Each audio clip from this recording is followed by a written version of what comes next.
Pemirsa perekonomian Krama Bali ngerasa yang penedunan sangkaning pandemi COVID-19.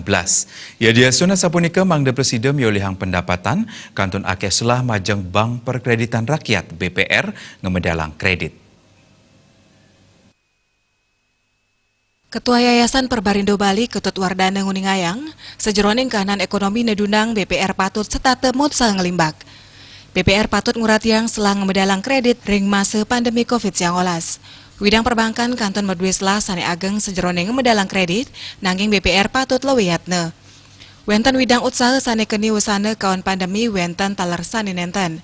BPR patut yatne sejeroning ngebedalang kredit ke widang usaha sane ngerasa yang pisan wasana kaos pandemi COVID-19 mineka di widang pariwisata. Ring tengahing penanganan pandemi COVID-19, Pemprov Bali sampun mungkah ngeranjing nyane wisatawan domestik ke Pulau Dewata. Krama Bali miwa pengrahu wisdom saya nincap melancaran ke mukudang-kudang genah wisata ring Bali. Antuk punike kredit perbankan kantun kebuatang pisan antuk nyokong perekonomian Bali mangde digelis ngelimbak. Ketut Wardana ngewohin, Bank Medweslah ageng ngemedalang kredit, rasio likuiditas perbankan pemekas BPR kelintang ageng. Dana idle sane kebausang ageng patut kesalurang sejeroning kredit produktif. Bisnis Bali Nguningayang.